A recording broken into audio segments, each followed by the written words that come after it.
أعزائي المشاهدين، برحب بكم في الحلقة 63. النهاردة هتكلم معاكم عن الأكثرية من خدام الكنيسة الإنجيلية هم عبارة عن حبة مجرمين، وكل هذا بالدليل من الإنجيل. قابلني فيديو لخادم قاعد في كنيسة قصر الدبارة، معرفش ده قسيس بس هو خادم في كنيسة قصر الدبارة، قاعد واقف على المنبر وبيفتخر بنفسه قوي، بيقول كده يعني يا رب سامحنا، والشعب معاه سامحك على ايه؟ احنا غلطنا في حق الكنيسه الارثوذكسيه. طب غلطت قلت ايه؟ قال له احنا مزقنا الجسد. هو مش فاهم ان الكنيسه الارثوذكسيه والكنيسه الانجيليه هو جسد المسيح، هو مش قادر يميز بين جسد المسيح. جسد المسيح يا حضره المؤمن هم جماعه المؤمنين بالمسيح بكلمته بالانجيل، وعندنا الكلمه النبويه هي أزمة. الايمان بالخبر والخبر بالكلمه.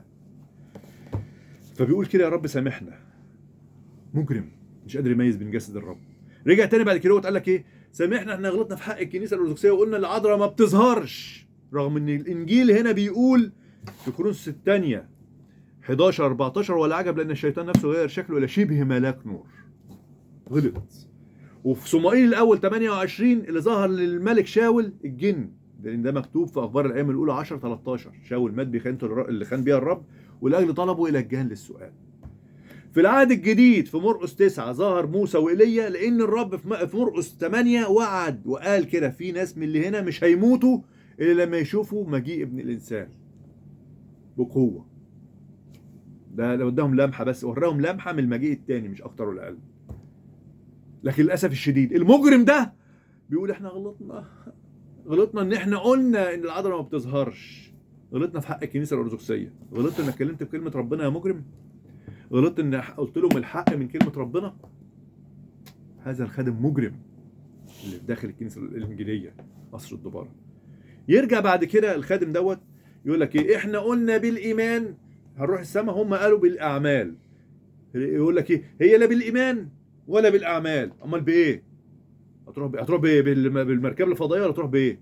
قال لك لا هي بالاثنين. ايه في يا عم؟ ايه اللي بالاثنين؟ ما تكلمني من الانجيل. الانجيل بيقول كده في افسس 2 8 لأنكم بالنعمة مخلصون بالإيمان، وذلك ليس منكم هو عطية الله، ليس من أعمال كي لا يفتخر أحد. أصدقك أنت يا مجرم يا كذاب وكذب كلمة ربنا؟ ليكن الله صادق والإنسان كاذب. الله ما بيكذبش. رجع تاني قال لك إيه؟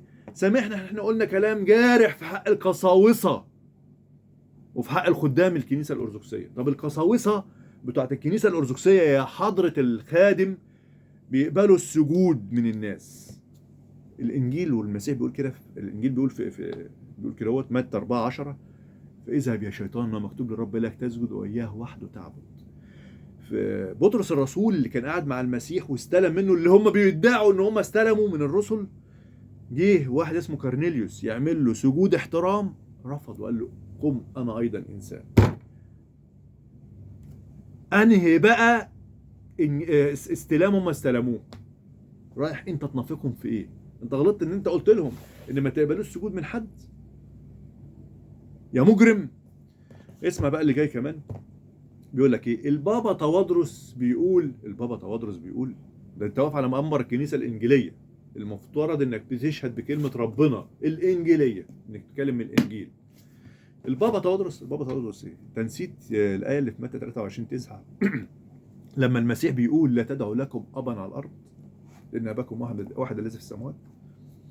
بيقول ايه؟ سامحنا ان احنا عملنا ادانه ما لانك انت راجل مجرم ورافض كلمه ربنا وبتدوس عليها برجليك مش فارق معاك فبتقول الكلام ده. لكن الحقيقه في زكريا 3 عدد 7 بيقول كده ان حفظت شعائري فانت تدين بيتي وتحافظ على دياري واعطيك مسالك بين هؤلاء الواقفين.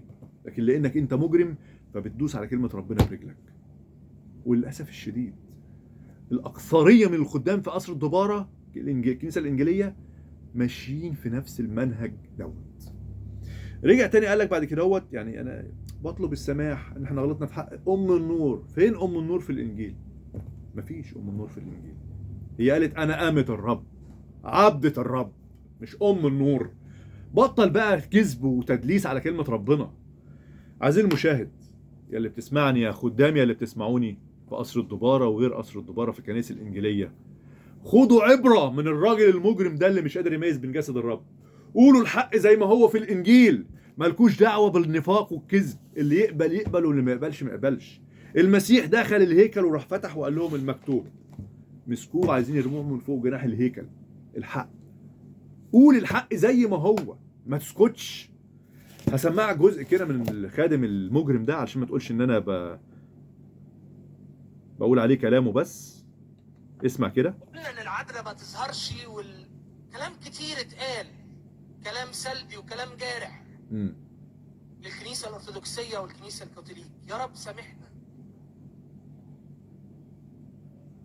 يا رب سامحنا ان احنا بنقيم ونقول هم بيقولوا واحنا بنقول. اسمع.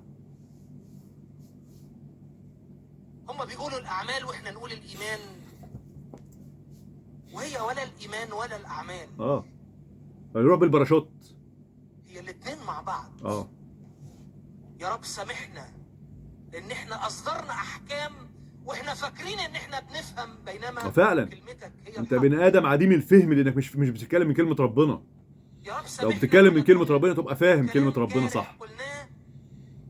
بني ادم، انسان مجرم، خادم مجرم، مجرم.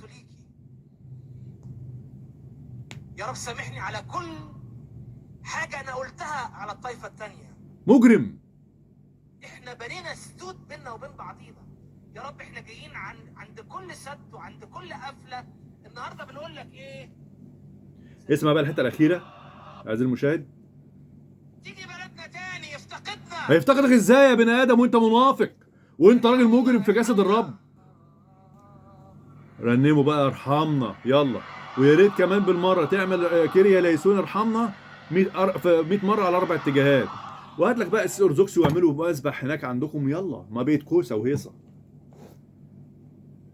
يا عزيزي المشاهد، ارجع للرب وتمسكوا في الرب وتعالوا قولوا يا رب سامحنا ان احنا رحنا اعتذرنا لكنيسه ارثوذكسيه زانيه روحيا بيظهر عندها الشيطان وبيقبلوا السجود من الكريس بتاعهم، بيقبل القساوسه يعني، وبيقولوا للاسقف تواضروس يا سيدنا ويا ابونا يا معلم، وده مخالف لكلمه ربنا في متى 23. سامحنا يا رب ان احنا ما بنقول لهمش ان الخلاص بالايمان. سامحنا المجرم ده طلع على المنبر وقال الكلام دوت واحنا سكتنا. الفيديو ده موجود على اليوتيوب وموجود معايا، اللي يعوزه هبعته له. تعالى كده النهارده وارجع للرب. اليوم يوم خلاص، اليوم يوم مقبول، اليوم يوم خلاص، فلا تقسوا قلوبكم. اقبل الرب، قول له يا رب سامحنا، انا جاي لك بتوب عندك. سلام.